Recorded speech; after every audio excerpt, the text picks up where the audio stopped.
How can you create a marketing plan that is simple and easy for your business to follow?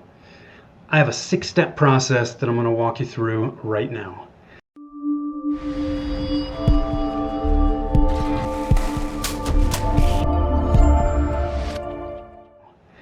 Hi, I am Tim Fitzpatrick with Rialto Marketing. Thanks so much for taking the time to tune in. We're going to talk about marketing plans because they are a fundamental element to successful marketing. If you do not have a plan, you have no idea what you need to do to get from where you currently are to where you want to be. So I've got a simple 6-step process that I'm going to walk you through right now to create a marketing plan. Now, first step is you have to understand who you're trying to reach. Who is your target market? Most businesses will typically have between 1 to 3 ideal client profiles or buyer personas. You can dig as deep as you want in this, right? You can dig super deep, get really detailed, or this can be, if you're just starting out, it can just be a paragraph, a summary of the ideal clients that you're trying to reach.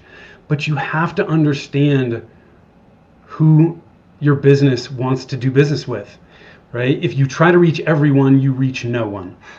So in this first step, all we're doing is outlining who we are trying to reach, who our target market is. Now, once we understand who our target market is, now we can get into step 2, which is what are our marketing goals? I would recommend that you really focus on just one goal. I think if you have too many goals, it becomes really distracting and it dilutes your focus. So we need to keep focused. Have one marketing goal. And typically when we talk about goals, we talk about SMART goals. They're specific, they're measurable, they're attainable, realistic, and time-bound. Now, one thing that's important to keep in mind is with a SMART goal, typically they're what we call outcome-based goals. And the downside to an outcome-based goal is a lot of times there are elements to accomplishing that goal that we can't control ourselves. And anytime there are elements in a goal that we can't control, it significantly impacts our ability to actually reach that goal. So I think it's important to have a goal for your marketing plan.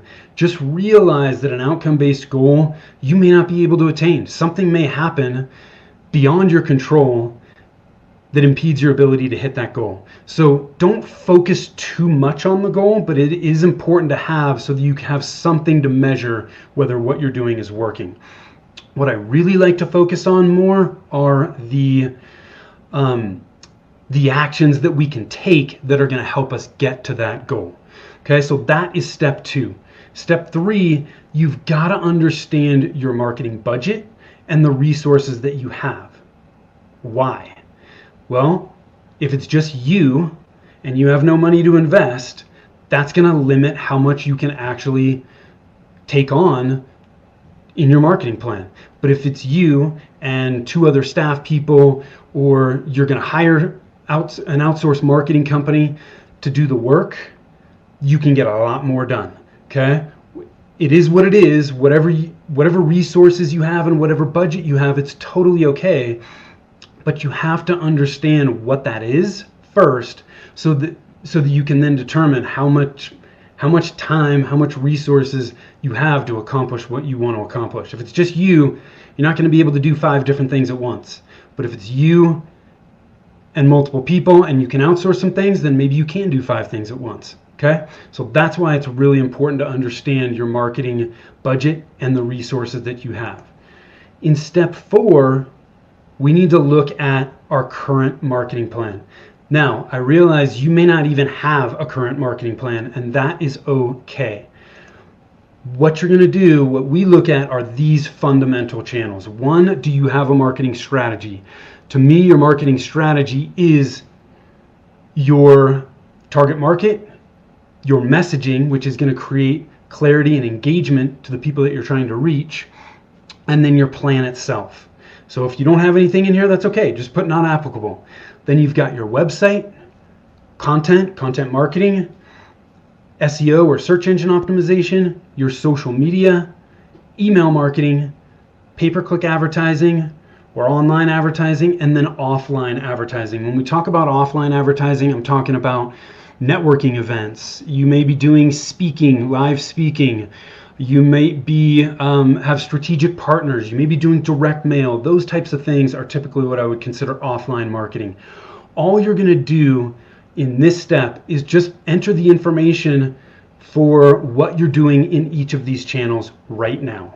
In order to get to where you want to be, you have to first understand where you're currently at. And that's what step 4 is doing for you. It's helping you understand where you are in each of these fundamental channels.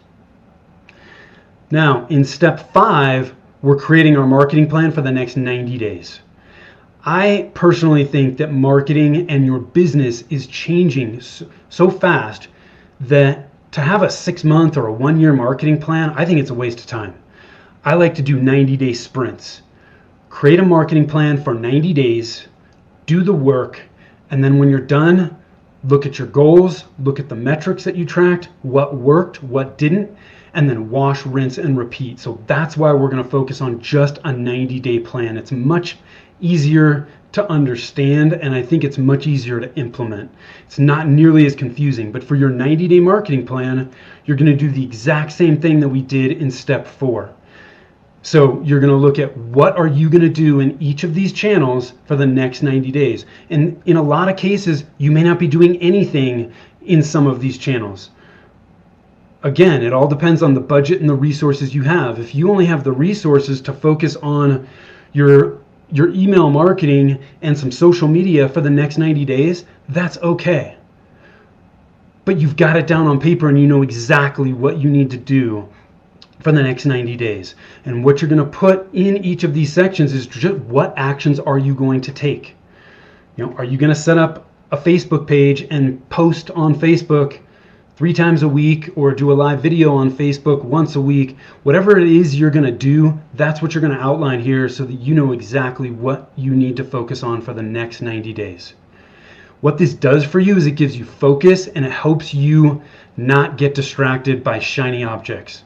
It is so easy to get distracted by the coolest marketing tactic and all these other things that are happening. Go back to your plan and it gives you focus. Really, really important. Now, step 6 is your metrics. What metrics are you going to track in each of the channels that you're going to focus on for the next 90 days? When you understand what metrics you're going to track, those metrics help give you an idea of whether what you're doing is actually working. Really important for you to be able to measure the effectiveness of your plan when you go at the end of the 90 days, when you look at what you did it work? You're going to look at your metrics, and then you're going to look at your overall goal. Did what we focused on help us get to our overall goal? Sometimes yes, sometimes no, and that's okay. What you're going to do at this point is just look at what worked, what didn't, make modifications, and then create your marketing plan for the next 90 days.